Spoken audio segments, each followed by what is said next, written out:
Hello, and welcome to the Ink to Film podcast, where we read the book. And then see the movie. I'm Luke. And I'm James. And this week, we continue our coverage of Philip K. Dick's 1968 sci-fi classic, Do Androids Dream of Electric Sheep? Now, let's grab onto our empathy boxes and fuse with Mercer.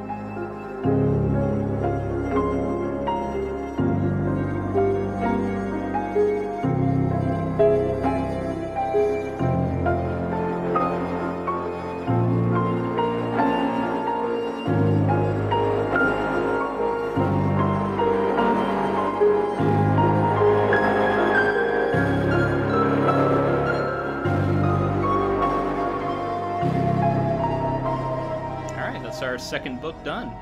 Yeah, Do Androids Dream of Electric Sheep, completely finished. I'm pretty excited to jump into the movie next week. We're going to do Blade Runner 1982, and seeing all these differences between the novel and the film was really interesting, so I'm just excited to get started. Yeah, man, me too. I'm looking forward to it. I've been seeing people posting screenshots on Twitter and stuff, and it's just like hyping me for even the old movie. Like, I'm hyped. Before we get into the novel recap, I wanted to talk about something I saw on Twitter that had a selection from a biography, I think, about Philip K. Dick, and it's talking about how his reading about the Nazis primed him to write this novel. So I'll just give the quote here. Alone in the closed stacks at UC Berkeley, he discovered the diaries of an SS officer stationed in Warsaw. One line struck him. "We are kept awake at night by the cries of starving children. I thought, there is amongst us something that is bipedal humanoid, morphologically identical to the human being, but that is not human." He later told Starlog, "It is not human to complain in your diary that starving children are keeping you awake." So yeah, essentially he read about these SS officers and felt like they were androids because they weren't really people. Well, or like bounty hunters, right? Because they're seeing these androids as like these inhuman things. Like, I guess the SS officers kind of had to like dehumanize these people that they were like in essence torturing.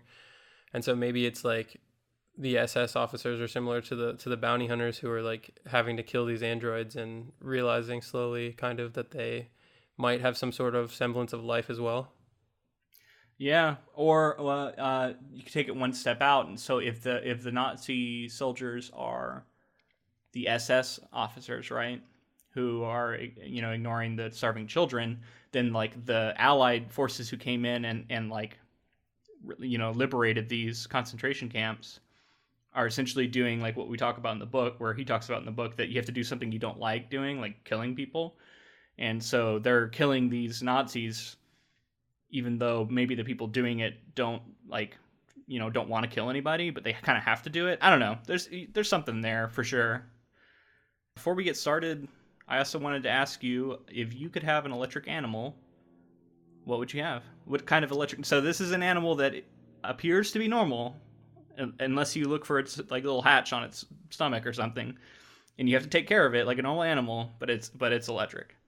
It's a good question, man. My gut instinct is to go with something like really cool, like a wolf. But I feel like that's a dangerous animal to keep, even if it is electric. Yeah, you're if it starts to malfunction, you're in trouble, right? Yeah, I think. Yeah, for the sake of the podcast, I think the animal that I currently would get as an electric pet is a turtle. Ooh, I like that. Yeah, that's a good one. Yeah, I guess I don't know if I'd want to do some sort of like farm animal, which seems to be popular in this book. Well, it's like, it's got utility, right? Because then you get like milk and cheese and all that kind of thing. But ooh, I know. What about like a little sugar glider? Okay, yeah, a little mechanical sugar glider that would be like sweet. fly around my apartment. That'd be pretty cool. Yeah, I like it.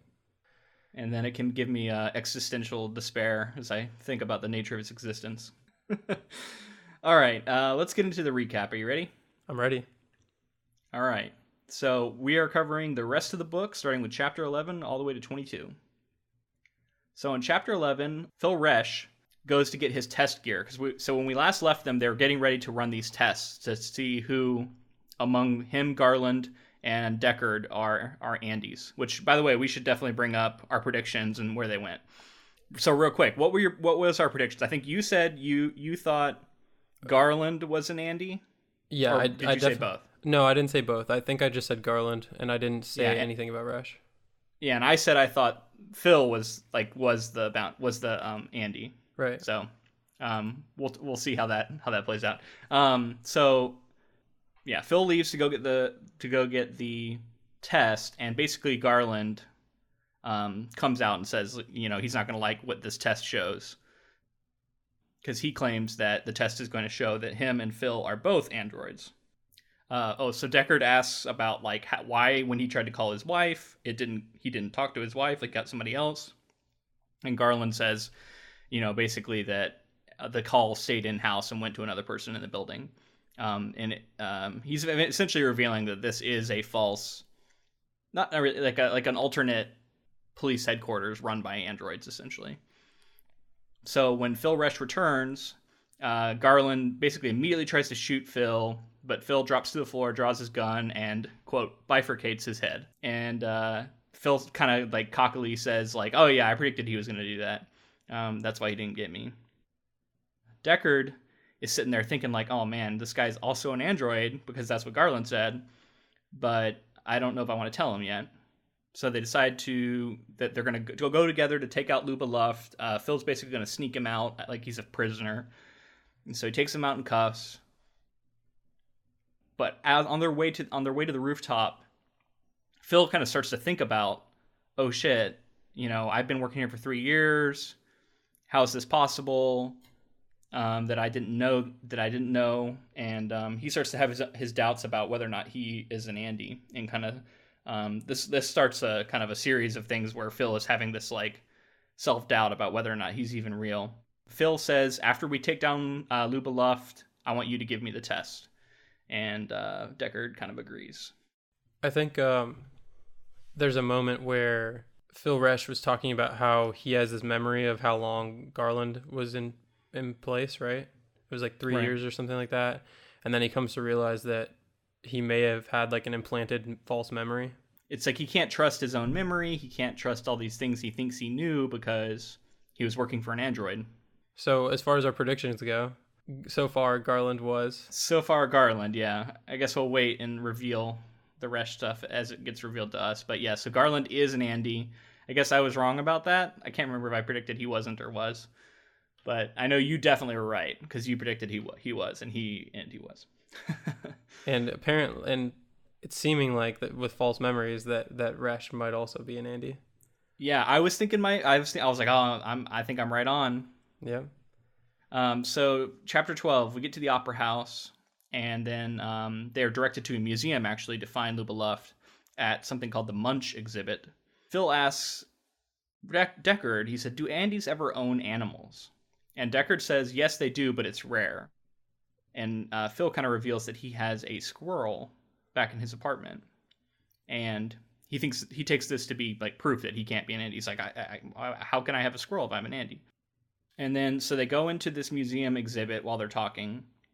And they see, so I was wondering if you figured out what this painting was. They see a very famous painting called The Scream. Did you recognize it as that painting? Yeah, I did.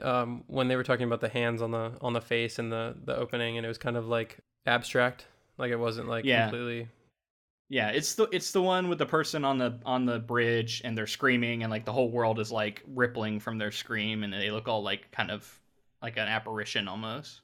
And so they have a conversation about that, and then they spot Luba Luft, and they both move in, and they tell her, that the whole police thing were a bunch of Andys, and she says to Phil Resch, like, well, if I'm, you're no more human than I am, and essentially confirming that he is an android. She's sitting there admiring, by the way, a painting called Puberty, which I did actually Google, but it's by the same painter, this Munch guy.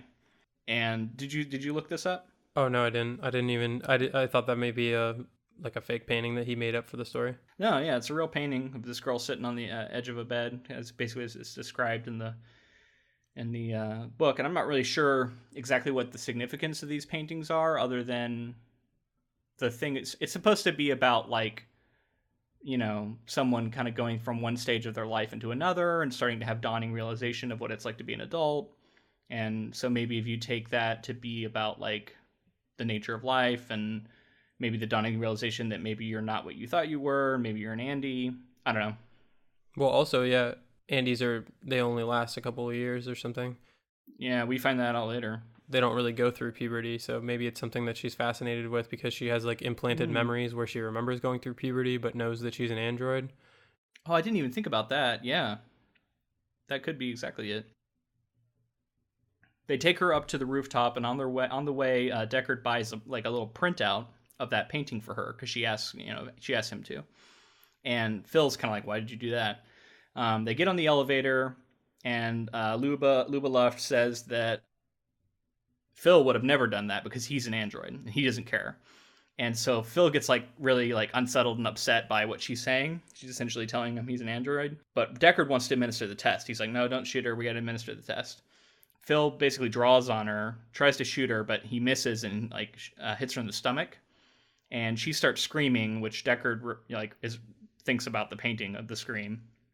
And then he kills her. Deckard kills her himself, kind of putting her out of her misery. It seems like she's pretty mortally wounded. And then Deckard, like in a kind of fit of pique, blasts the book apart that he bought for her. Then he asks Phil if he thinks that androids have souls. So this is kind of our first look at how Deckard is kind of reacting to killing these androids. This is the first time that I feel like we really saw him caring for an android. Yeah. Because he bought her the book, and like Resh was saying, like, you don't make that much money. What's the point of buying it for her? And it was a nice thing to do, even though he knew that he was going to have to retire her probably. And it's just showing that like he's starting to sympathize with these androids. It is, I think, the first kind of, I don't know, this book in general is feels to me like it's kind of distant from character emotions. We often get these character emotions kind of told to us, just like he's feeling unsettled or whatever, which is kind of an older way of writing. They don't do that a lot nowadays. But here, it's like, this is like, we can see him taking actions that are demonstrating the fact that he is upset. And so I feel like this is one of the, like you said, one of the more affecting scenes where you really get an idea of his mindset now, and that this is upsetting him. Killing these Andys is upsetting him. And right after this, he says to Phil, like, "I'm retiring after today." And he says, "Other androids should do this job. I shouldn't have to kill a talented singer." But and then they're like heading up to the rooftop, and Phil has become convinced now, after seeming to be convinced that he is an Andy. He says, "Now, you know what? I think they're all lying, and they've been telling me that I'm an Andy to pit us against each other." And he says, "So I'm gonna have you do the test, but if I fail, I want you to take my squirrel." And Deckard goes to a phone booth, which I noted because I thought that was pretty funny. Future phone booths. He calls back to schedule a bone test on Luba Luft. And then when he returns, he tells Phil, he says, "I hope you fail the test." Because he says, "You like to kill, unlike me." So he basically has decided he thinks that Phil has to be an android because he likes it too much. And he says, "You're just looking for an excuse to kill people." Phil says, "Well, if I fail the test, I'm going to kill myself." And the cops show up. One recognizes Deckard. So they seem to be the legit cops. And they leave. He says, "I'll give you my gun so I'm not a threat. And if I have to kill myself, I'm just going to hold my breath." Which I thought was pretty interesting. Because apparently if you're an Andy, you can do that. You can just hold your breath until you die. Yeah, there's something interesting. This is the first time that we learned that. And it kind of comes back into play later. I guess they start to deteriorate almost immediately. Like if they hold their breath for long enough, like they don't have like a function to force themselves to breathe. And then it talks about how like they literally start to break down kind of slowly. Yeah, and apparently they can just self-induce this if they want. So Deckard says, "I can't use your test," because he's realizing that he would have to rely on Phil to interpret the data, and because he could be an android, he wouldn't be able to trust it. So he administers the empathy test. We then flash forward, and the test is complete, and Phil has passed the test, and he's a human. So I was wrong. And it was back and forth there for a while. I actually thought you were right. I thought he was an android for sure.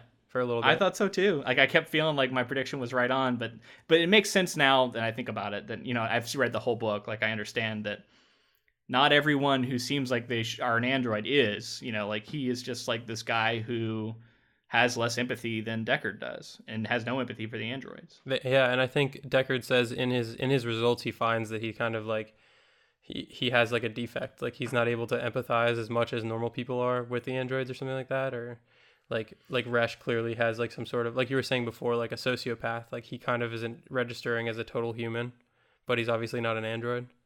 Yeah, so Deckard says, there's a type of empathy we don't test for, and that's empathy for androids.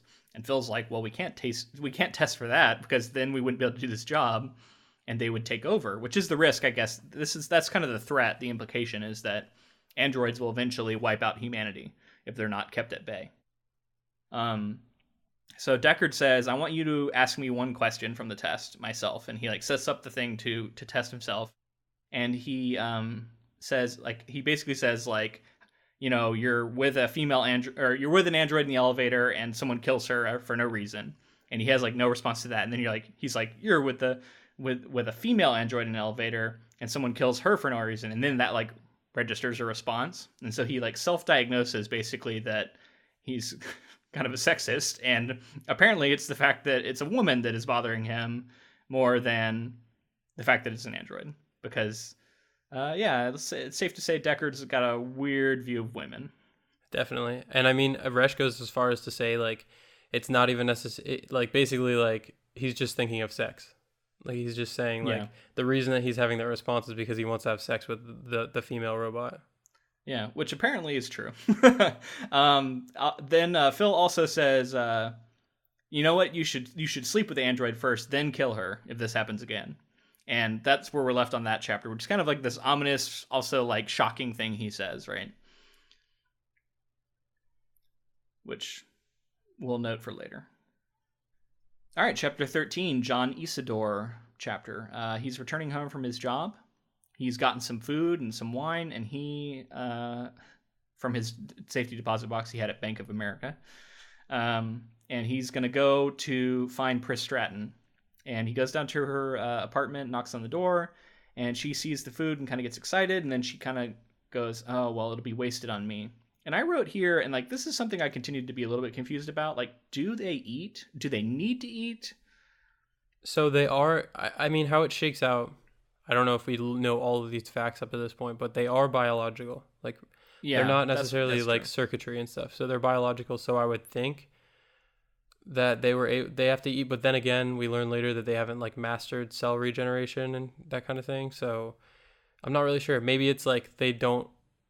I don't think they do. I think that if they needed to eat, it would be like kind of like a, because then the androids would become, because they're originally made to be on Mars, and I'm sure there's like not as much resources on Mars, so it would be like a deficit to make your androids that are supposed to be serving you eat food. Yeah. It seems like they can eat, but maybe they don't have to. I think you're right. Yeah. It's kind of reminds me of some questions I had during Westworld, honestly. Because there is at times where it seems like they, don't have like normal function, and then other times they seem like indiscernible from humans, and so you assume they would eat. Well, we can same kind of thing here. We can make a note of it because later we learn that like they can get drunk. So yeah, that's true. Maybe they're affected by it and they can enjoy it, but they don't need it. Yeah, I was a little surprised when they could get drunk. I didn't think that was going to be a thing, but it is later. So anyway, John Isidore is there, and he says he doesn't have any friends. And this is when she first reveals that she did. She said, I have 7 of them. But the bounty hunters have dwindled that number down. And she says that there are killers hunting her.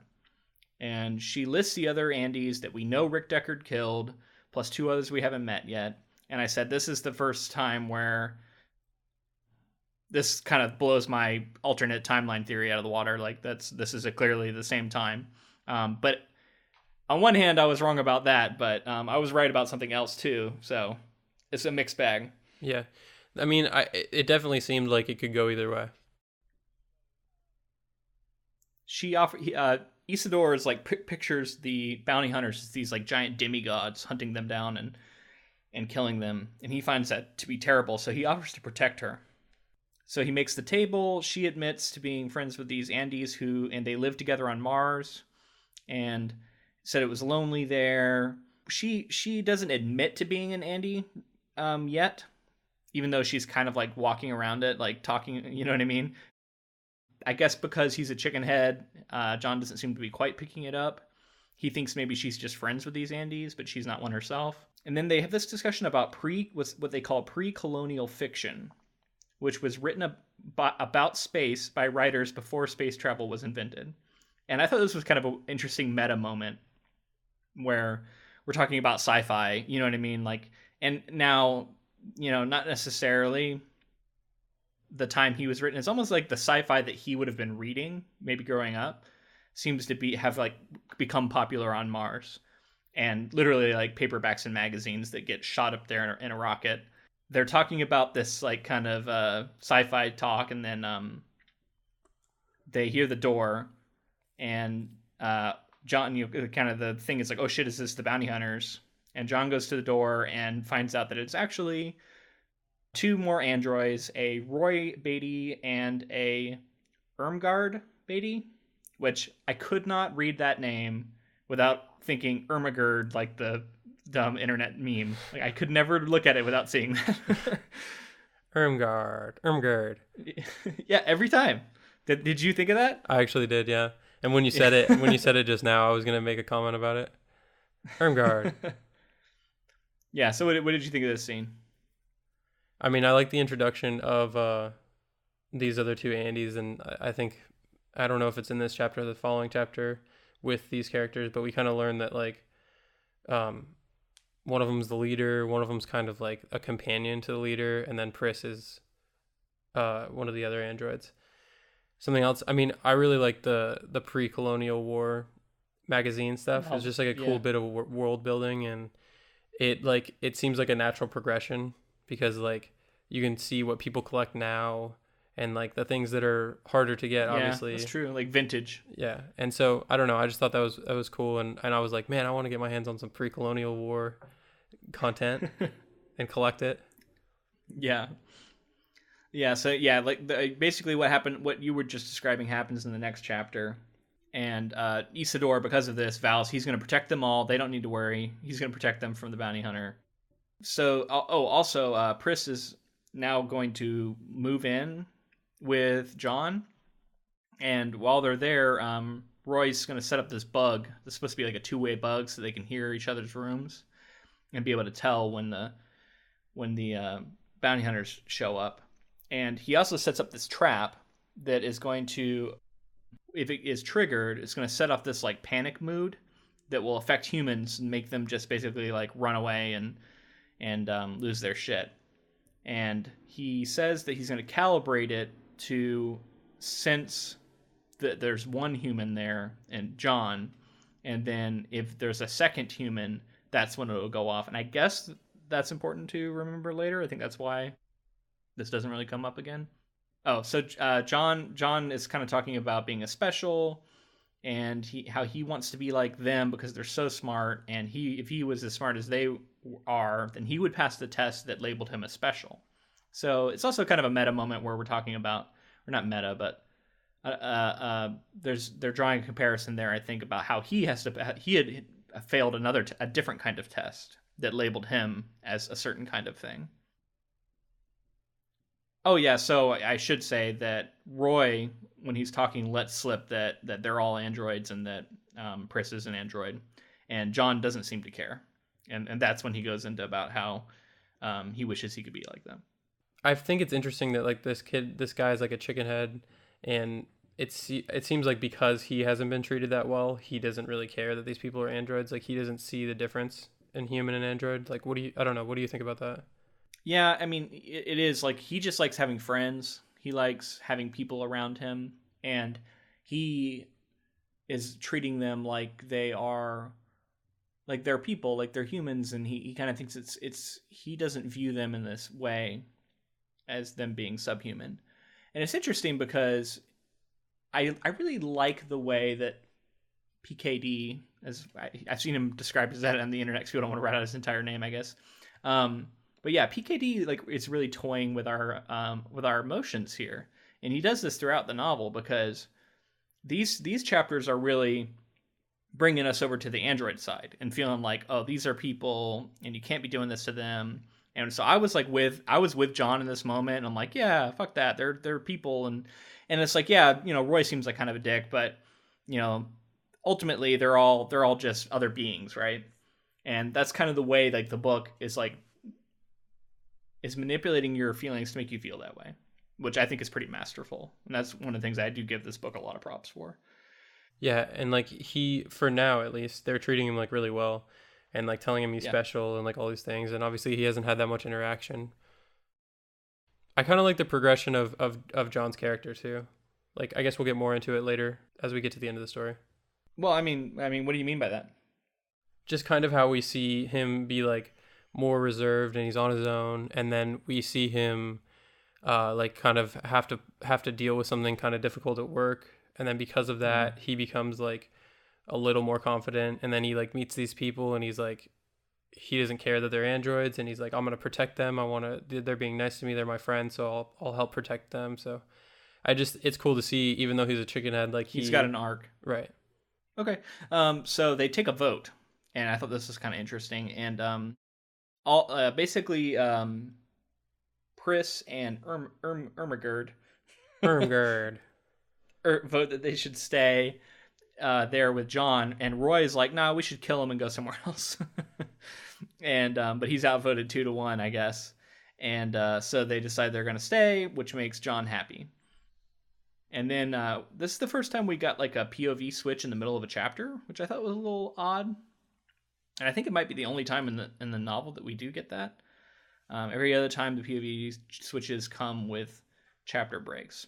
Maybe that's just a writer thing, but to me, was that like, did you find yourself kind of surprised to be jumping into Deckard's POV? Yeah, I had to do a double take. I had to like, I was reading and I was still thinking in Roy, or not Roy, but in John Isidore's story, and then like I saw Rick, and I was like, wait a second. I like went back up and made sure. That's kind of a writer thing where you're kind of the common knowledge is to like be consistent, and we're in the second half of the book here when this is the first time this happens. So it's a little odd, and I think it throws the reader just a little bit, but not too bad. He does have a line break in there, which kind of signifies that something could be changing here. So we're back in Deckard's POV, and he's on his way to Animal Row because he has got his money from retiring 3 Andes today, and he decides this. I thought this scene was really funny. Essentially, this guy he's dealing with is like a used car salesman, but for animals. And they start like talking about like what he can afford, and he's like asking about like, oh, I can get like a bunch of rabbits, and he's like, I don't know, man, you don't want to get rabbits. This is what everybody has. You seem like a goat man to me. Or he says like, you seem like you're ready to upgrade into being a goat man. And so he kind of gets talked into that, and he asks like, oh, what's good about goats? And they say, oh, they're super resilient. They can eat a bunch of food that other animals would die if they eat. And Deckard starts to admire this big black goat. They have this like kind of haggle back and forth about the price of it. And I thought another thing that was really funny, the dealer says is like, oh, are you just going to be getting this animal, or do you want to are you going to be trading in a used animal, quote unquote? Which the idea of a used animal is pretty funny, and also like in a dark way. Deckard puts down all of his money as a down payment, which we learned is just like the beginning of a bunch of payments he's going to have to make on this goat, to get this big black goat. And he leaves to go back home to his wife. I also thought it was pretty funny. I just don't know why a goat, if he has 3,000 and he's able to buy this awesome goat, I don't know. I feel like I'd just get something more exotic. I guess like we were saying in the beginning, like the farm animal thing is cool for utility reasons, but like it just doesn't really, I don't know. It's not the coolest animal to look at. I get the resilience argument though, because goats are famously they eat garbage and they're fine. So there is something to be said for that. That was Rick's, like, he was like, oh, well, my sheep died, so I need to make sure that this goat lasts forever. And that was kind of his... Yeah, I think so. And I think there is also an interesting parallel being made here where the buying and selling of these animals, they're being treated like we said, like used cars, right? Which is itself a machine. So even though they're alive, they're not really being treated like they're alive in these interactions, right? It's just more showing that it's just status. And like they don't really care. Like they care because like companionship and that kind of thing, but they don't care about the well-being of the animal itself. They care more like I need to make sure it stays alive so that I have an animal so people think better of me. Right. They have literally a goat user's manual later that he's like, oh, we need to read this, like, how to handle and care for our goat manual that we now have. And it's just like if you brought home a new TV or something and you're like reading the manual to how to set it up. Yeah. So yeah, he gets home with Iran and he surprises her with this new goat. She's all excited about it and she wants to just like let it run free, like run around free. But he's like, no, we need to leave it tethered for a few days. And of course, Bill Barber from Chapter 1 is out grooming his horse. And he's like, oh, nice goat, Deckard's. And it's interesting kind of like domestic moment that I wasn't expecting to get, where they're like this happy couple with their new goat, kind of showing it off. And while they're doing that, she says like, oh, we need to go down and fuse with Mercer. It's immoral not to. And essentially her argument is they have this joy because they just bought a new animal. And if you fuse with Mercer, you are like sharing all of your joy with anybody else who also has logged in to do this. And so it's this like communal joy thing. And Deckard seems to be worried that like they'll lose their joy, that the other people will kind of take it from them. But she counters and says that's not really how it works. So I was unclear whether or not that was actually true. And then they head down the elevator and he starts telling her about his day. How he's had a rough day and he's retired 3 Andes. And he suggests that he has begun to feel empathy for Andes. And it's interesting because she kind of reverses her position from earlier in the novel, where she is kind of now worried that if he is to switch jobs, which he's suggesting he might want to switch jobs, she's worried they're not going to be able to pay for the goat. And she's now more like concerned with being able to keep this goat he just bought. I feel like I was able to get more clearly what was going on with the empathy box in this. And then Iran was just like, no, that's not how it works. Because it would make sense as to why Deckard doesn't like to do it if you kind of lose it all becomes like this kind of like neutral thing where it's like people who are in bad moods connect in order to feel good, and the people in good moods connect so that those people can feel good. But then it kind of brings their mood down a little bit. Like I was on board with that, but so I kind of tend to believe that's how it works because of what happens a little bit later. It's interesting because I was taking it to almost be like a metaphor for, maybe this is just me extrapolating way too much, but I was taking it to be almost a metaphor for like different philosophical points of view when it comes to like politics. And like the idea of, essentially it's almost like a libertarian point of view to say, I don't want other people to take things from me. And then it's like a more of a like socialist point of view to be like, I want to share in the common good of the community. And I think it's kind of good that he doesn't really come down either way as being correct. He kind of leaves it open. But I don't know, does it seem like I'm taking too much out of it to you? No, I mean, I didn't think of it like that at all, but I think that's definitely a cool way to look at it. Because whenever I look at it, I was just getting like religion and thinking of like religious things. But to put the political spin on it is kind of interesting. I didn't think about that. Yeah, that's just where I'm at, I guess. So while they're getting ready to do this fuse, Harry Bryant calls on the vid phone, and Iran just goes over to the fuse box. I almost want to call it the empathy box, and she like kind of logs into that and checks out. Harry Bryant gives Deckard the address where they've, I guess, tracked these Andes. I don't know how they know that they're there, but somehow they've tracked them to this rundown apartment, which we know is where they're at with John Isidore. Harry tells him, you need to retire them tonight because they're not going to expect you to come this fast, and you'll get the jump on them. And Deckard kind of doesn't want to, but because Harry orders him to, he feels like he's going to have to, right? And he says, well, if I do this, I'm going to buy a sheep. And then Harry's like, I thought you already had a sheep. And he's like, it was fake. And then he hangs up. And then he takes his wife's place on the fusion. And now we get like kind of a quasi-religious moment here, it seems to me, where he speaks with Wilbur Mercer with fusing. Also, I wanted to say this is our first confirmation that Deckard is not an Andy. because it is said that they can't do this. They can't fuse with Mercer. So I thought it was interesting that this is like confirmation for the reader, because I thought we were going to go to the very end wondering whether or not he was actually an Andy. I won't say much, but coming from the film, I also thought, like, I was also thinking that this was always going to be a through line, that it was just going to be like, is he or isn't he? And it might be left ambiguous. Yeah, I thought that too. So he talks to Mercer, and Mercer kind of says, like, you need to do the task that you don't want to do. That's the way of life. And you kind of have to go through these things you don't like anyway. And then while they're talking, he gets hit with on the ear by a rock, and it knocks him out of it, kind of. And he says goodbye to his wife and hops in his hover card. And he's like, I'm going to do this job. Then after it's over, I'm going to switch jobs and I'm going to do something else.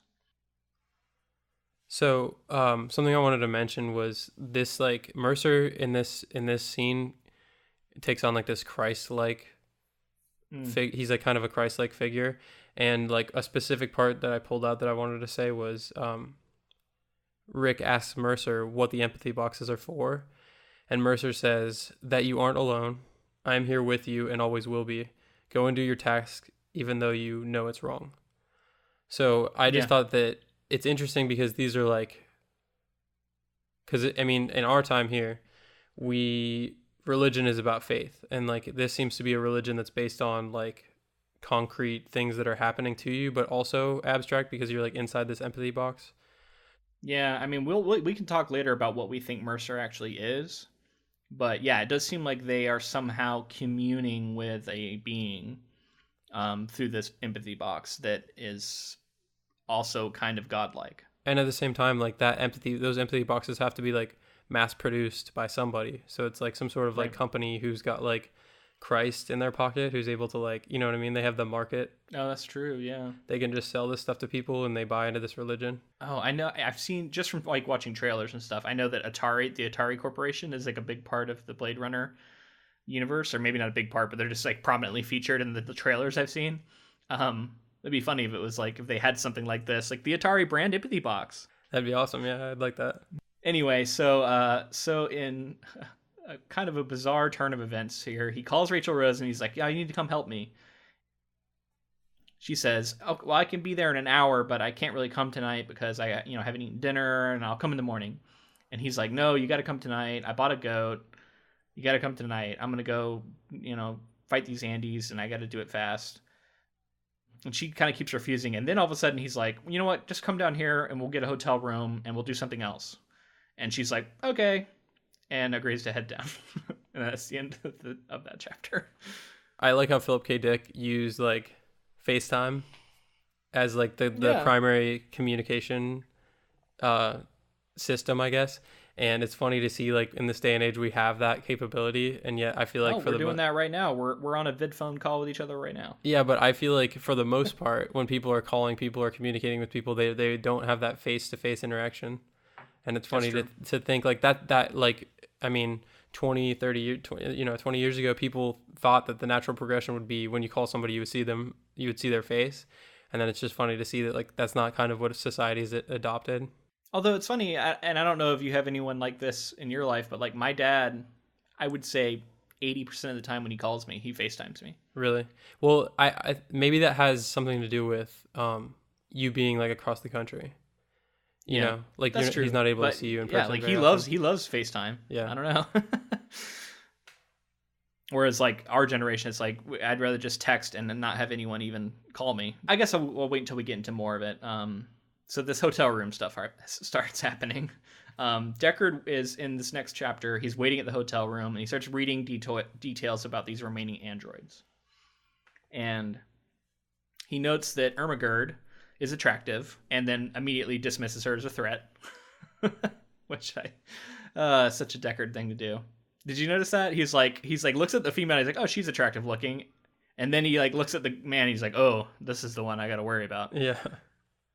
It's funny that he's like not even threatened. It's just Philip K. Dick in the 60s and like completely untrue, but it's just funny to see how they thought back then. Yeah. I mean, it's also like it's a fucking android. Like, there's nothing that says she couldn't be the ringleader, the one who's the most dangerous. You know what I mean? They all have the same brain, but no, he's just like, oh, look how attractive she is. She's not a threat.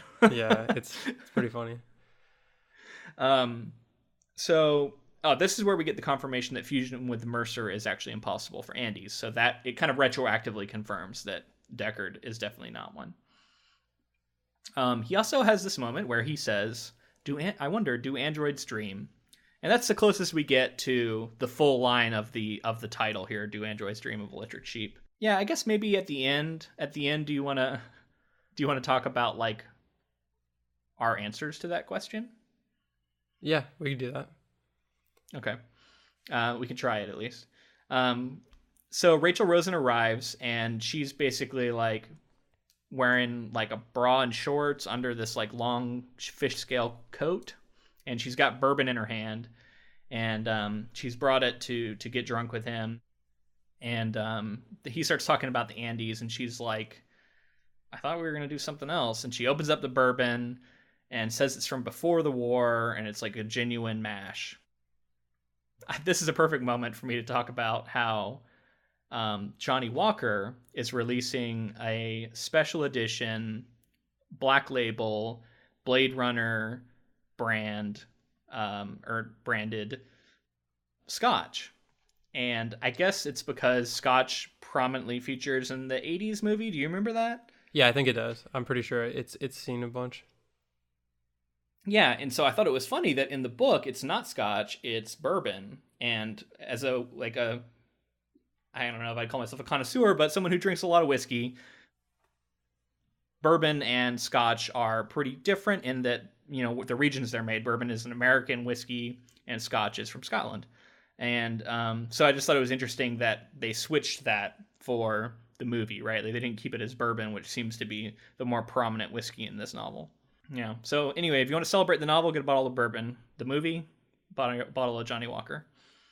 So she takes off her coat and says, all right, what are we going to do? And I just said he ogles her. There's like a paragraph of him just like looking at her body and being like, oh, I like this and I don't like this. You know what I mean? It's kind of a weird moment. It is definitely weird.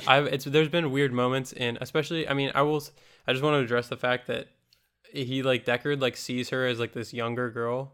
And like sees her as like very young, not like child, but like very young. Well, he says like she has the body of a child, but like the face of an adult woman, or something. It's very very weird. Which is weird. And like now both of the books that we've addressed, we've had like these weird like, and like he's descriptive about it too, just like Stephen King is descriptive of the, you know, the group orgy scene in It.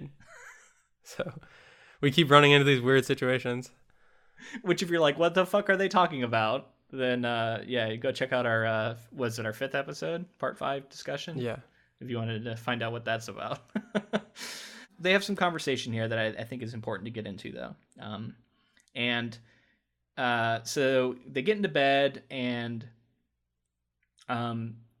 Rachel reveals that the other android that they're going to be hunting down looks just like her, and that it's going to be a problem for him. And she starts to say like, I feel like I'm just a representation of a type, and like I'm not an individual at all. And she kind of has this moment of, because she's thinking about this identical like version of her, and she's worried that the identical version is going to kill her and then like take her place back at the Rosen Corporation. She does admit that she has come along basically by orders of the corporation to observe what happens, so that they can improve the next version of this Nexus brain to make it even more indiscernible from human beings. Basically to figure out how they're able to catch them and use that to improve their systems. And it seems like Deckard kind of like knew that already. Like he's not surprised by this revelation. She keeps coming on to him. He like goes and drinks some whiskey, and he's like being coy. And then she gets really drunk. Like we talked about before, she starts like slurring her speech. She undresses, keeps enticing him, and he's like looking around in her purse for an object that she said, like she tells him to look for, and he finds this like disc that is supposed to momentarily restrict the breathing and like everybody around, including like Andes and people alike. And this is what you were talking about before, that we learned that he, even though he wouldn't be able to breathe, like he can still do something for like, the amount of time someone can hold their breath probably. Whereas like an Andy will immediately start, like you said, like start dying if they can't breathe. And then so she's basically given him this weapon to use that might help turn the tables. And then he finishes undressing her, exposing her pale, cold loins. Which wow, yeah. They have this conversation about how she's like, don't be too philosophical while we're doing this or it'll get depressing for both of us. And basically he has to just ignore like the realities of what's happening. And then they have sex. Well, I should say he makes her promise that she'll kill Pris for him. Or he doesn't make her. She offers to kill Pris for him. And that's when he finally is like, all right, now we can do this. Because that's going to be one less Andy that he's going to have to kill. All right. So what did you think of this whole Deckard all of a sudden wanting to have sex with, or all of a sudden having sex with Rachel here? I mean, it's weird. I kind of feel like I saw it coming. Like, I feel like as he came to sympathize more with the androids, it was like he is attracted to her. I don't know. I will say that he's like really nonchalant about it with his wife, like throughout the rest of the novel and before. Yeah, I mean, it's clear that at least Philip K. Dick doesn't see this as some sort of like real indiscretion. Yeah. I don't know. Maybe because this is the whole question of like, it's a thing, right? Like, is it cheating if you're having sex with an object and it's not an actual person? But this whole book is kind of about how Deckard's starting to view them as people. So there's a lot of like gray area there. But yeah, this is essentially like a really advanced model of a sex robot coming out of Japan right now. Yeah, I don't know. Like it is, there is like some legitimate kind of philosophical questions there, I guess. Yeah, I mean, I feel like it's definitely cheating in this situation. Like it just seems like too real. It just, yeah, that's just my take. But you can also see, like, I can see the incremental, over time. It's like, say you have a toaster, and we're going to take sex out of it, but you have a toaster, and obviously, and you have sex with it. Yeah, over time you have sex with it. Now, over time it's getting more and more intelligent, right? And like they keep like they doing upgrades to it, and you install new chips. And like at first it's just like, would you like some toast? And you're like, yes. And then you throw some toast in, it toasts for you. That's it. But then like over time it starts asking you about your day, and it starts like it's like Siri, right? Right. The advancement of Siri, and like at a certain point, that your toaster essentially has consciousness and is a quote unquote being. But I can see that like where that happens and at what point you recognize that as being a thing is really hard to say. Like at what point is it like, do you recognize that? Yeah. Because it's going to be an incremental improvement. I feel like this is going to be problems that people are going to start to run into in the next like 10, 15 years. Yeah. And that's what makes this novel so interesting to me, because this is stuff that I think with the dawn of AI, we are dealing with right now. And that's why Westworld is such a popular show, I think too, right? Like it's dealing with a lot of the same stuff. I continued to be amazed at a lot of the themes being so similar to Westworld. So I feel like this is a good place to stop and let our listeners know that this episode is sponsored by Audible. We were able to get an affiliate link, which is audibletrial.com/ink2film. And what you get is 30 free days for Audible and one free credit, which you can get any book in their collection. I think they have like 180,000 books or something like that. Yeah, I mean, I think, I said it last time, I think Audible is the perfect sponsor for our podcast. I think this is a great way if you are curious about this book or any other book, whether it's It that we covered before or just another book you've been putting off that you've always wanted to check out. Basically our gift to you can have this free copy and you can go read it. And then if you don't like the service, you can always cancel. But it's a trial, right? And so, yeah, you go to audibletrial.com/ink2film and you're going to get those 30 free days. You're going to get that free credit. Yeah. And if you wanted to go ahead and start that free trial, it would really help us out as well if you use our link. I mean, I'll say they have a huge collection of books. I know they have Harry Potter on there, which is something I definitely recommend. That was a huge part of my childhood. They've got everything. So if you want to go check it out, go ahead and use our free link. I know you checked that link out and you told me that it wasn't quite clear once you clicked on it that you were actually going to you were doing anything different than just on the website. But that is, if you type that into your browser, I guess I should say, Like, you are doing it. You will just see the free trial, and you are helping us. It logs that. Yeah, so again, the link is just audibletrial.com/ink to film. All right, let's get back into the next chapter here. So this is where Rachel Rosen first reveals that her life expectancy is only 4 years because of something about like cell degeneration they haven't been able to figure out. Which at first I thought they were talking about like a battery, but I think they're actually talking about like the cells in the body die over time. So Deckard says, if you were a human, I would marry you, like in a heartbeat, essentially. So he's like kind of head over heels right now for her. And he says he thinks it's because you're a biological being, not an electric being, like by that electric sheep I had. So we're like full into like Andes are people, right? Like at this point in the novel. Like he's in love with her, he's ready to like leave his wife maybe and be with Rachel. And then all of a sudden the tables are turned. And she says, you know, I know that you won't be able to kill these Andes now after being with me. No bounty hunter has, except Phil Resch. He was able to do it. And so she essentially reveals that she slept with a bunch of bounty hunters in the past for the particular purpose of making it so that they will no longer kill Andes. And she has slept with Phil Resch in particular, and that he's the only one who was able to then turn around and keep killing Andes. And Deckard, you know, in a moment of this kind of like machismo stuff, like it seems like he's almost more upset that she's slept with someone he knows than anything else. Like that seems to just like really get to him. He can't believe that she had sex with Phil. And so he pulls over the hover car and he's like, well, you know, I'm going to kill you and that'll show you that I can still do this. And she kind of gets resigned to it and says, okay, you know, and she like turns around and he gets really upset because he's like, man, all you androids always like get resigned to your death. And that really bothers me because he notes that that's the difference between them and humans. He realizes that Phil basically did exactly this and that he killed the version of Rachel that he had sex with, I guess. And so then he realizes, like, oh, I can't do this. He says, I'm going to take you back to your car. And he drives off to drop her off at her car. Yeah. She flips on the radio and she wants to listen to Buster Friendly, who we learn is going to have a big expose. And then that's the end of the chapter.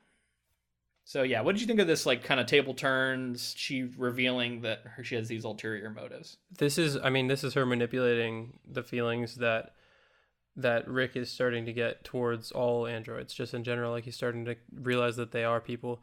And then at the drop of a hat, she was just like, well, also we are androids and we don't have the empathy. We don't care about you. Yeah.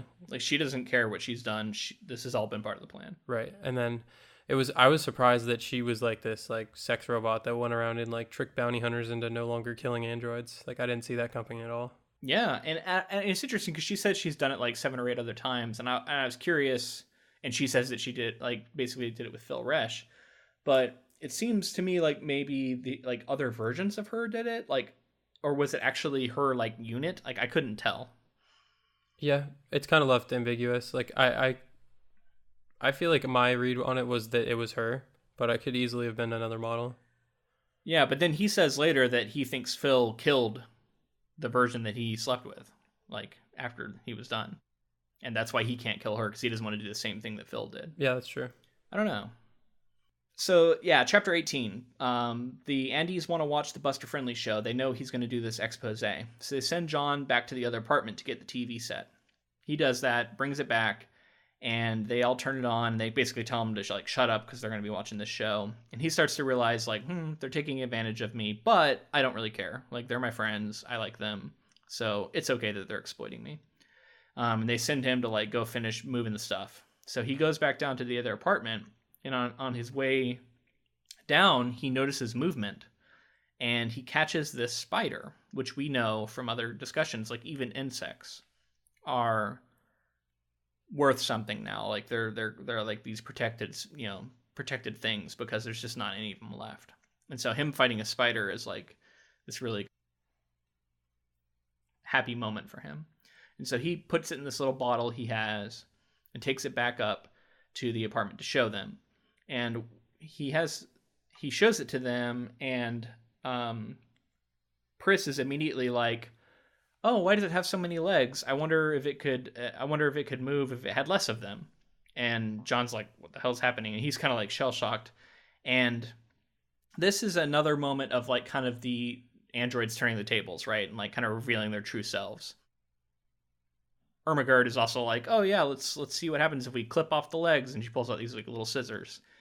And while they're doing this, like they take it into the kitchen to do it, the Buster Friendly show is going on, and we learned that the Buster Friendly expose is that he's revealing that Mercer is just an actor on a soundstage, and he said that he like went and found the actor and was able to talk to him, and he's just this old guy, and he's been able to prove that like the moon that you see when you're fused with Mercer is just like painted on, it's not real, and so that's going on, and at the same time, Pris is like clipping the legs off of this spider one at a time, and John is like, kind of freaking out because he can't believe that he's doing this.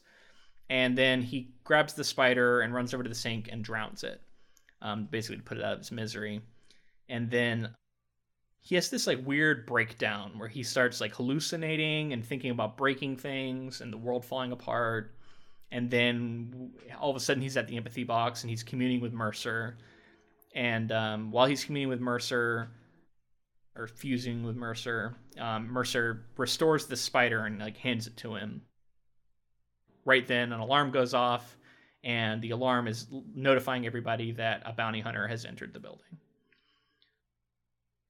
This scene was very similar, I guess, in tone to the other one, where all of a sudden everything John thought he knew about these people is kind of being turned, and they're showing themselves to be vicious and to not care. Although it is ironic that it is a spider, which, like, it's a good job to pick something that most people don't care about. But in this moment, PKD definitely makes you care about this spider.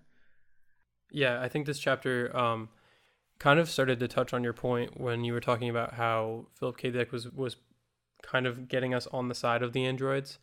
And I was on their side as well up to this point, and then the spider was there, and then they were all analytical about it and wanted to like cut it apart and didn't really and then we really saw that there was no empathy in these androids, and then that's when I was like, oh, they can be like having no empathy can be like evil.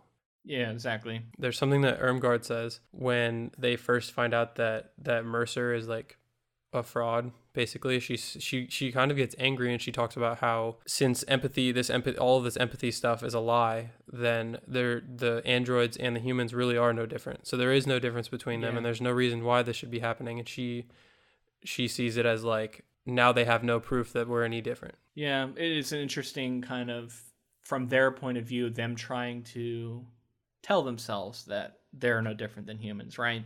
Now, of course, their actions are showing that to be false. So, I don't know. There's also like a lot of talk about Roy being this like quasi-religious figure. He's like super religious, but like we don't get a lot of that. So, what did you think of that? The fact that Roy doesn't seem to be, I don't know, like he doesn't say a lot that I would classify as religious. Yeah, I feel like it's kind of like a cult almost. Like I guess that's kind of what I got out of it. Like they all the androids bought into him as this leader, and they're just following along with him, and they kind of worship him as an android leader. I guess what I'm saying is like I wanted more proof of that. Like I wanted to see him doing more of that, and instead it's just kind of told to us, but we don't actually see him being very like religious or spiritual. Yeah, that's true. Other than the fact that they all like blindly follow him, there really isn't much of that. Okay, so Pris tells, this is chapter 19, Pris tells John to go to the door when the bounty hunter arrives and show your ID, and basically don't let him in by any, no matter what he says. And they all kind of hide in the apartment. And then John basically just walks out into the hall to like look and see if the bounty hunter's out there.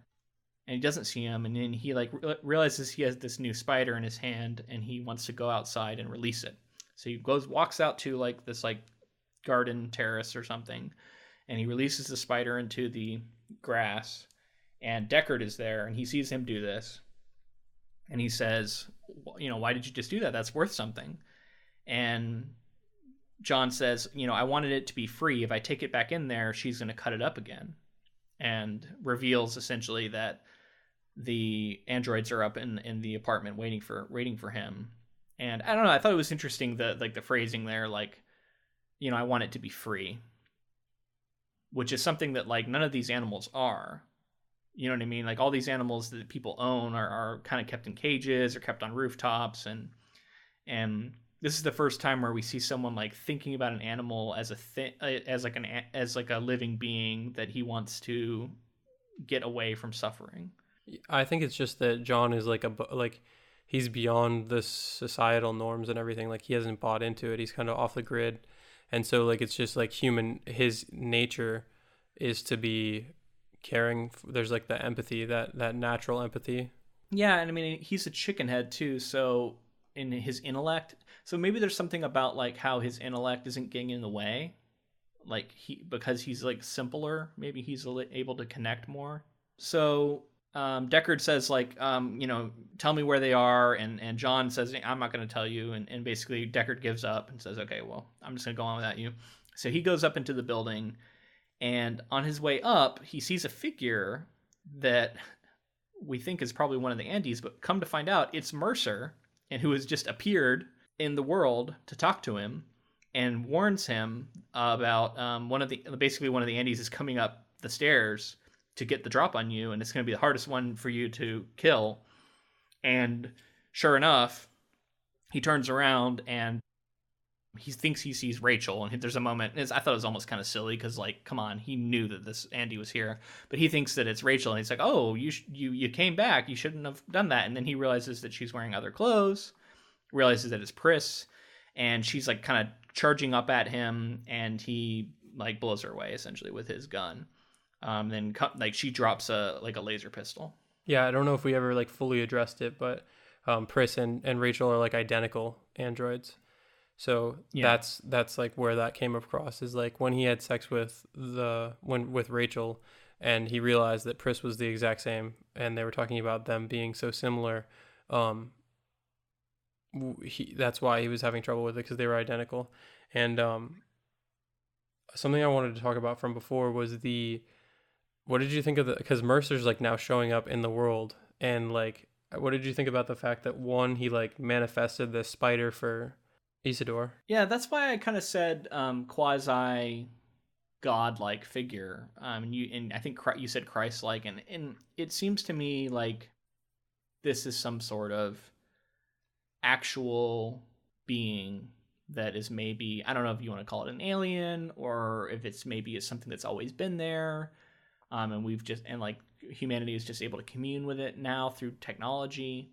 But yeah, I don't know. I think to me this is proof that even though the expose, quote unquote, is going on, that's showing him to be this actor, that maybe there is something that is like borrowing the form of this actor or something. I don't know. But there seems to be something really to this Mercer stuff. And the fact that he can manifest in the world is a pretty clear example of that. I think you're right. I think kind of what Philip K. Dick is trying to get at is that even these like figureheads of religion or whatever else he's trying to talk about, like they're just that, they're figureheads. So it's like at the end of the day, it's like it's about the messages and the things that you get out of it. So like if you become a better person because of a religion, like that's a good thing. And that's more of what you should take out of, rather than like worship of a certain, I guess in certain religions it's like worship God, Christ, whatever it is. Yeah. But here I think he's trying to just get at like empathy and caring for others and being a good person is kind of like, you should get that out of it rather than follow these leaders of the spirituality or religion. Yeah, I like that. Before we leave Pris Stratton here, I wanted to mention this is also how, when I was saying earlier that I was kind of right in that she is the same as Rachel, right? So I was right about that, and that's why it confused me. And I thought that she was the same unit, but she's basically just another version of her. So, like I said, it's like I was right and wrong at the same time. Yeah, you were basically right there, because I thought they were going to be like different people and look a little bit different, but you were right on with her looking like her. Yeah, but then like the timeline was not out of order. So anyway, right and wrong. So Deckard goes on to the apartment and knocks, and he pretends to be John Isidore at first, which kind of works, I guess. And then Roy opens up the door, and he goes inside, and I guess it seems like maybe that paralytic thing that Roy set up doesn't work, because I took it to be there. It was calibrated so that one human could be present, and now that because Rickard's a human, it doesn't go off. But he basically has a showdown with the final two Andes.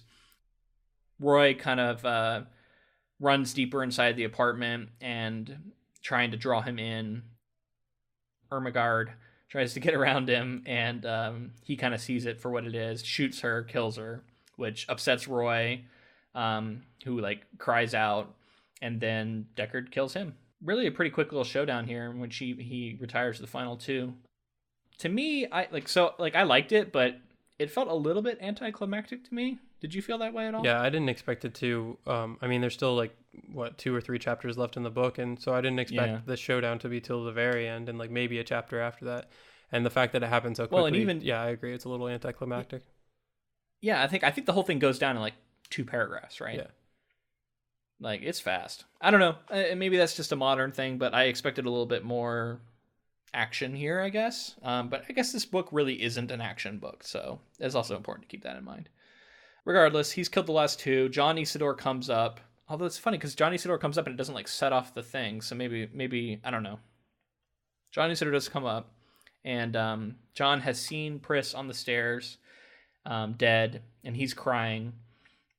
And then Deckard says, basically Deckard is like, all right, I gotta call back to the office. So ultimately, the androids' lack of empathy was their own undoing, because if we're to believe that the trap would have been set off if John Isidore was in the building, then if they had not, I mean, they were just cutting into the spider and it upset him, and it almost made him feel like he wasn't there, like he didn't feel as connected to them. And so because of that, he was empathetic towards the spider and was letting it go, and then the alarm didn't go up because of that. So that's a good point, and we get into that in the next section a little bit too, this kind of like fate or like the effect of people's decisions. Yeah, you're right. If they hadn't driven John away, that would have been the difference probably, and Deckard probably would have gotten killed by them, and they'd all be quote unquote alive still. But instead, the decisions were made, and it played out as it is. So in the next chapter, it's a short one, and basically he calls Harry Bryant, his superior. Harry Bryant says, they're going to send a police car by to collect the bodies. And John reveals that he wants to move deeper into the city. And Deckard has this moment where he's like, oh, I think there's some room in my apartment. And John's like, no, I don't want to live with you. And you can tell that like John still is like afraid of him and still kind of views him as this like monstrous figure. Which is, I think, like ties into the guilt that Deckard is feeling over what he's done. And then Deckard gets in his car and heads back home to Iran. And as soon as he shows up, Iran is like kind of upset, and she says, our goat is dead. And she reveals that a woman came by that matches the description of Rachel Rosen, and basically took the goat and threw it off the roof. And Deckard basically says, I gotta go, and he goes and gets back in his car and flies off to the north. And this ties back into what you were just saying, I think. Like it's another moment where he has this thought of like, I should have killed her, and because I didn't kill her, now my goat is dead. He probably should have killed Rachel Rosen. I guess it's just the fact that it's just to reiterate the fact that he's like empathetic with these androids, but at the same time, like, I definitely didn't expect her to show up there and push the goat off. And like, how is that? Like, she's got to be she's got to be liable for that now, right? Like, she's got to be the Rosen Corporation. Yeah, you'd think so. But I think there's another side to it where it almost seems to me like almost like a jilted lover, right? Action. And it's like she really expected that after she slept with him that he wasn't going to be able to go through with this, and the fact that he was like really upset her, maybe because it showed that he didn't care as much as she hoped he would. So again, it's showing there is some, like, even though they have no empathy, they do care about things, and they do care about, like, she does care about the way he views her. Otherwise she wouldn't have done this, which is not a very logical thing to do. It's not like they're like, like Vulcans, right? Just doing only logical stuff. Like they're definitely not. Right. There's definitely that. I mean, that was a revenge move for sure. So she did it to spite him. So yeah, it's interesting. I think it continues to muddy the pot, right? About whether or not they're humans or human-like. So in the next chapter here, Deckard goes out into the desolate wastes of basically the border of California and Oregon, which is described as somewhere that no one would ever live, which is funny to me because I live in Oregon. He lands. He tries to call Dave Holden to talk to, and that's the original bounty hunter who got shot at the very beginning of this. But the doctor is like, "Nah, I won't connect you," and so he's unable to talk to him. Which I don't know. It was interesting that they even included this phone call. That Philip K. Dick decided to include this phone call. But regardless, he can't get through to him, so he gets out of the car, and he goes and he walks, and he has another, at best I can describe it as like another very quasi-religious experience. And this, he basically tries to climb a hill, which is very much like what Mercer is doing when people fuse with him. And he's struggling to climb this hill, and then he starts getting hit with rocks, and then he sees this shadow, and he thinks that it's Mercer, but then he realizes that the shadow is his own shadow. And so he kind of like freaks out and goes back down to get back in the car. And he calls back to Harry Bryant and can't get him, but instead talks to his secretary. And the secretary is like looking at him on the screen and says, "You look just like Wilbur Mercer." And he says, "I am Wilbur Mercer. We have permanently fused, and I'm sitting here trying to unfuse with him." Which I'm not really sure what that means, but he sits there waiting to like unfuse with Mercer, I guess, and he hangs up. Well, at first he tells his secretary, "I'm no longer with the department," and she says, "You need to rest and talk to your wife." And he says, "I'm one with the Mercer now," and basically he thinks, "Okay, I need to call my wife. I should have killed Rachel," and so he hangs up and he gets ready to call his wife, and then he freezes. And then that's the end of this chapter. It was tough. It was tough to figure out what to make of the fact that he like was Mercer, and like he's like, maybe it's like he's so exhausted, and like all of the stresses and everything is like really weighing down on him.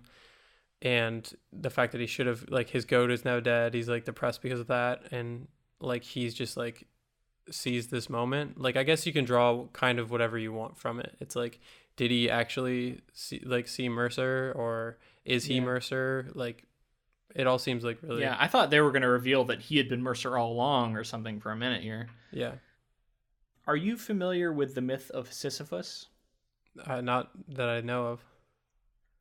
So Sisyphus, you might know it when I describe it. It's essentially this figure from myth that is like pushing a boulder up a hill. Oh, yes. And then he, like, for eternally, he pushes it to the top of the hill, and then it rolls back down, Mm-hmm. and then he goes back down to the bottom and has to do it again and again and again for all of eternity, right? And this is used, it was later used by an existentialist thinker named Camus as like his big metaphor for existentialism, and about how Sisyphus, in his like effort and his labor that is this unending grind, is actually able to find some sort of happiness. And so he takes this to be this metaphor for life, and that you have to find like your joy in the work you're doing. And even though it's this like hopeless grind, and then, with no end, essentially that is life, and you have to be happy. Anyway, I bring all this up, and I could go way on and on about this, but I won't. But I bring it up because I thought the imagery here is like a very direct correlation to that, right? Like the fact that he's struggling up a hill, that he keeps doing it over and over again, and even though he's suffering, right? I don't know. I was thinking that maybe there was some sort of connection to that being made. I didn't look up the time periods in which Camus, was writing his thoughts, and this novel. I probably should have, but I don't know. Does it sound like anything's there to you? I mean, yeah. Not only just for the scene, as you were like kind of describing that, it made me think of the novel as a whole, because it's kind of that idea that like you need to do the things that make you happy, and like whether or not Mercer is fake, whether or not your animal is an electric animal, whether or not these people are androids or not, like it's just like do the things that make you happy, and like that's how you're fulfilled in your life. I bet someone like I feel like I could write a college essay about Sisyphus, existentialism, and this novel, but I think I'll leave it there. I do think there's something to it. I think there's a reason that him climbing this hill is very reminiscent of that myth.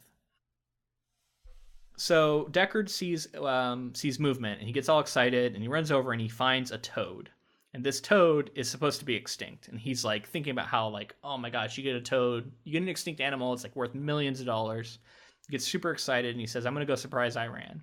Well, also the interesting thing that we learned like right there is that Mercer apparently like his like the animals that he feels that are sacred and stuff to this religion are, I forget what the other one was, but a toad was like his main one. So it's like not only is it extinct and rare, it's also like that's like probably the biggest wild animal find of all time. Yeah, that's funny. You know what? It's like I don't know. It's like it's a little green reptilian creature. It's kind of similar to the turtle. I don't know. Yeah, I think that we're just gonna start another podcast where we just talk about animals in fiction. Yeah, for sure. So yeah, he drives back. We're almost at the end here. He finds Iran, who is getting ready to do her mood organ, but he interrupts it by knocking at the door. She sees the toad, and at first she's like, "Oh my gosh, what is this thing?" She's a little bit frightened of it, and then she like asks to like look at it. He gives it to her, and sure enough, she finds a control panel on the toad, and basically proving that it was an electric toad. Did you see this coming at all, or did it completely catch you by surprise? I humored the idea that it would be electric, but I was like, okay, like Philip K. Dick is going to do this like really traditional wrap up and it's going to be like really cliche. And then like it ended up, I was like, wow, it's going to end like very, very happy, isn't it? And I just didn't think that like, felt like this, just this. Yeah. I didn't think it was going to fit with the tone of the book and stuff. So I'm glad that eventually it was like, despair. It wasn't what we thought. Yeah, it ends on an interesting note, and that it is this electric toad. I wasn't really into predicting space at the time, but when it was revealed, I remember feeling like that. Like there's a certain like feeling you get when you read something or even see a movie, probably, and it just feels so right. Like it feels right for this for the book and for the moment. And when it ended up being this electric toad instead of a real one, like it felt very right to me, because it was this whole like religious thing that he was experiencing almost, and finding this toad. And the fact that it was not real just really underlines everything that this novel's been about. Now, my first reaction to this was, did the Rosen Corporation put that there to fuck with him? No, I mean, yeah, he doesn't know why it's there. That's my own little plot theory. Just to fuck with him? Yeah, just to fuck with him. They were like, all right, let's put a toad right next to him. Yeah, I mean, like, how would they find him out in the middle of the waste, I guess? I don't know. Would be the only question. Maybe it was in his car. They slipped in his car and it hopped out. Something, yeah. I don't know. Rachel did. Anyway, we read some fanfic about that. So she says, "Oh, maybe I shouldn't have told you," because she sees that it like really bums him out. And he says he basically says he prefers to know, even though it's upsetting, which I think is also another like that's a kind of a theme for this novel, right? Like to know the truth, even if it's upsetting, is like ultimately what you want. And then he kind of says like, "Is this day over?" And she confirms to him that it is. And she sets his mood, or she says, "Oh, let me set your mood organ to a long deserved peace." And he says, "Okay." And he goes into the bedroom to sleep, and she sees that he basically is feeling that already, and it's like, "Oh, it's not necessary."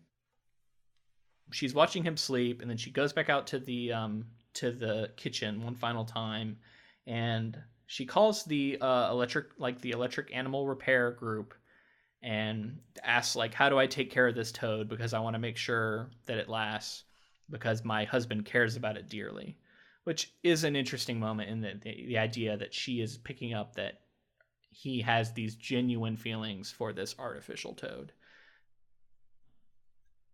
Yeah, I don't know, and that's where the book ends. And I thought it was a really interesting moment to end on. I was a little bit worried we were going to have this revelation that she was somehow an android, although that doesn't make any sense with the fact that she fuses all the time. But I was ready for like one more twist at the end, but we didn't get it. And I don't know, what'd you make of this phone call? I feel like it was just her way of like, well, I have a quote that I want to read that is basically like right from this part.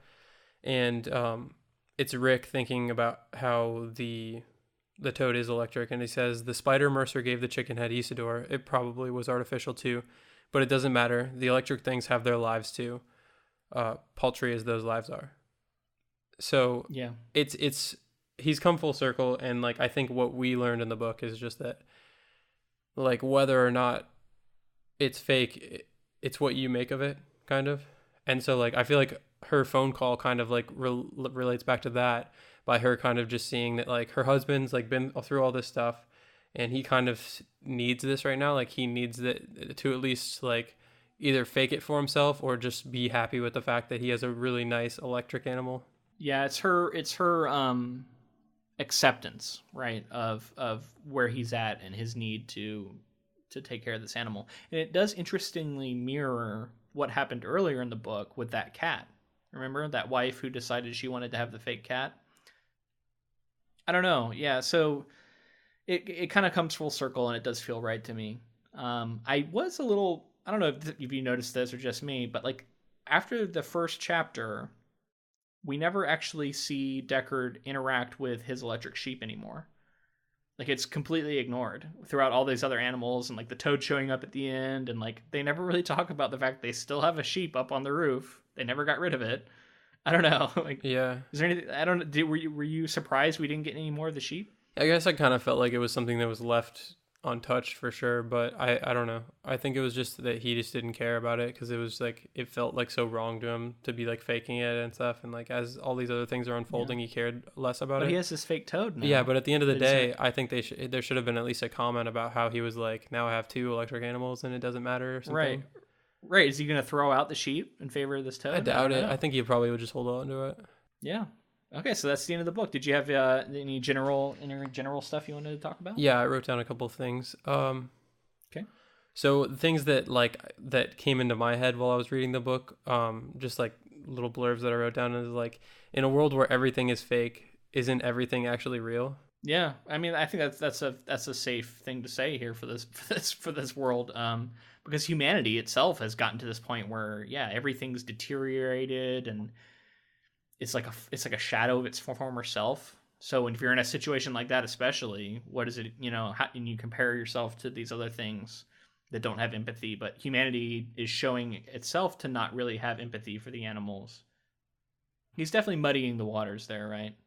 Something else that I noticed was like he was trying to get at, Philip K. Dick was trying to get at, all life is precious. Like I think he was trying to relate it to like race relations and like international relations and like a lot of these things where it's like people tend to dehumanize people who are different, or like dehumanize people who they don't have to see on a daily basis.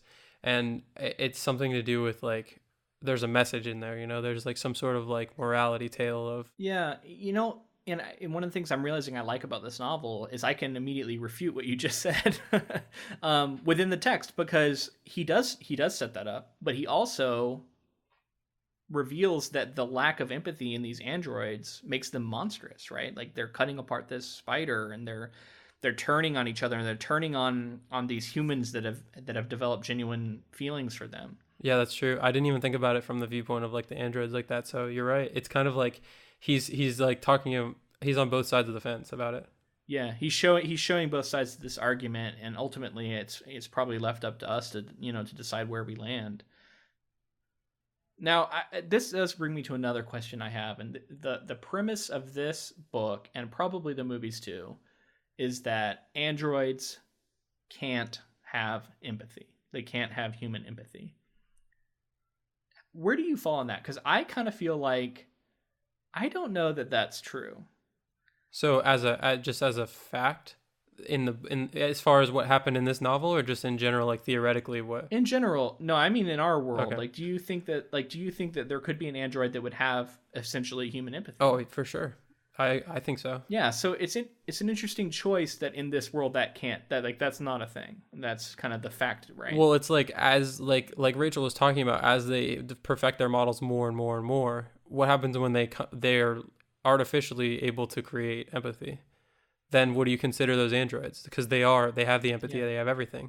Yeah, and that's the one thing that you say separates androids from being people. If you can eliminate that last thing, is there any difference at that point? The fact is that some, probably human person is coming up with the code, right, that encodes them to have empathy. The fact that someone creates it means it's artificial, yet it still exists. So the question becomes, is the fact that it was created by a human and it's artificial, and you know that it was this like code someone came up with, does that take away the essence of its reality? If that makes any sense. I mean, in my own opinion, no. I think once you get to a point where, once you get to a point where an empathetic AI or Android is able to create on its own another empathetic Android, then you've gotten to the point where they're self-sufficient and they can do it on their own from there on out. And then I think that you're at a point, that's like the nexus of when they become like fully a race of their own. Like, I think that before then they're like to be seen as people as well, but like at that point when they're able to create their own offspring per se, then that's when they become like completely real. So the creation essentially becomes irrelevant at a certain point. I think so. Yeah, and I think this is something that humanity is going to encounter, maybe within our lifetimes.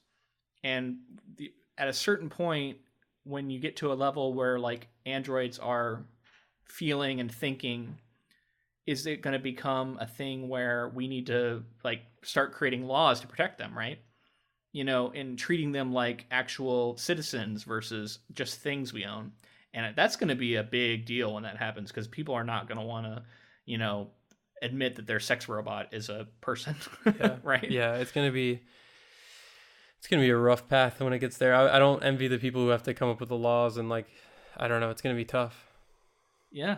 And like I said, it's going to be an incremental thing. So it's going to be tough to know at the point in which now it's a being and now it's no longer just a thing. I wanted to end on, unless you have anything else, I wanted to end on the question of, do androids dream of electric sheep? The question posed by the novel. You want to just answer it simply or kind of go into it? Because yeah. Well, like, and both. Like, what's your answer for that? And then, you know, why do you feel that way? I think yes. Because we see, I think most of my argument is going to be based off of what Rachel does in response to being like scorned. So It's like, that kind of shows me that like they want for things. And if you want for something, aren't you kind of dreaming? I should say that, sorry to interrupt, but like I should say that we learned that we're not talking about like going to bed and having a dream. We're talking about dream as in like an aspiration. Exactly, yeah. It's clear that that's what they mean by it, right? So yeah, like I was saying, like if you want something, it's clear that like, because she did that in response to the fact that she wanted something and it didn't go her way. So the fact that she wanted that shows me that she was dreaming. You know, the want is also the dream. That's her dream. And so, I mean, I think yes. Okay. Yeah. I mean, I like that you took it kind of a different way than I did, because to me, the essential question is an electric sheep versus a real one. Essentially, are they aspiring to a android version of a thing? Because in this novel, the electric sheep is a goal, the real sheep is a goal. And so do they have a separate goal of an electric thing? And so to me, I agree. I think the answer is yes. And what's interesting about yes in this sense is that maybe androids could have their own, like they could have their own society where they have their own goals and they have their own aspirations, and those aspirations can be unique to them and something that we would never think of, like we as in humanity would never think of as something to aspire to. And that it could essentially be like a separation. They wouldn't necessarily have the same hopes and dreams and goals as a human does. They have their own set. Yeah, I totally get that. I like that you went that direction with it, because I didn't even think of it like that. Because it's like the separation between that, like, do they have separate goals? Like, that's a cool way to look at it. And it's the kind of the brilliance of this little saying is that it leads you. When I first heard it, I immediately think of like, people talk about like having a dream of sheep like jumping over a fence or something, right? or like counting sheep, and like I was thinking about all that stuff, right? Like I wasn't thinking about it being like a real sheep versus an electric one. So it's almost like a play on words that ends up actually being like a really kind of profound question. Yeah, cool title. Yeah. It's probably too long for a movie. Yeah. That's probably why they changed it. And I like Blade Runner as a name, but yeah, man, I think I'm happy ending it here. We should say that we are going to be covering the 1982 version of Blade Runner with Harrison Ford, Ridley Scott directing, right? Yeah, final cut, no narration in the final cut. That's something that we'll address in the movie episode. Yeah, we can talk about the difference, I guess, because I've heard some of how there are these different versions out there, and then eventually we'll cover the new movie, Blade Runner 2049, which is a 2017 movie. The years are getting a little confusing there. So yeah, we hope you join us for that. All right, so that's it. We hope that you enjoyed it, and if you have any feedback to us, we'd love to get it, especially about the upcoming film or films we're going to be covering. You send that to inktofilm@gmail.com. We'll consider it, maybe read it on the air. Also, you can find us on social media, Ink to Film on Facebook, Twitter, Instagram, our website, inktofilm.com.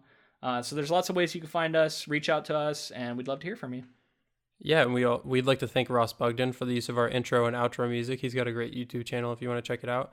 And also thank you to Audible. Again, if you guys want to start your 30-day free trial with the 1 free credit for a book, you can go to audibletrial.com/inktofilm, and that would really help us out. Yeah, that would be a huge help. The other thing that would really help us out is if you can subscribe if you're not already subscribed.